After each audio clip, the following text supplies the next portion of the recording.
বাড়ি থেকে মশা আর পোকামাকড় তাড়ান 2 মিনিটে, তাও আবার একটি পেঁয়াজের মাধ্যমে।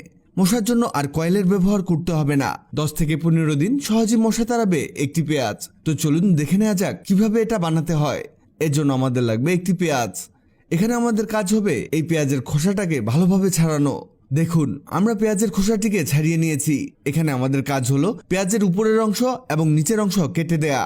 দেখুন, আমরা ছুরি দিয়ে এর নিচের অংশ এবং উপরের অংশ কেটে ফেলেছি। এবার পেঁয়াজের উপরের অংশে আমাদের একটা ছিদ্র করতে হবে। আপনি এই কাজটি ছুরির ঠিক উপরের অংশ দিয়ে করে নেবেন। এখানে সবচেয়ে ভালো হয় যদি আপনি বড় সাইজের পেঁয়াজ নেন, এতে এখানে বড় করে ছিদ্র করা যাবে।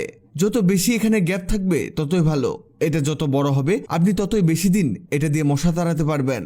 এরপরে লাগবে ন্যাপথালিন। আপনি বাজারে এটা খুব কম দামে পেয়ে যাবেন। এটাকে একটি টিস্যুতে মুড়িয়ে নিয়ে গুঁড়ো করতে হবে। এই দেখুন, আমাদের এটা একেবারে পাউডার হয়ে গেছে। এবার এই পাউডারটাকে আমাদের পেঁয়াজের মধ্যে ঢেলে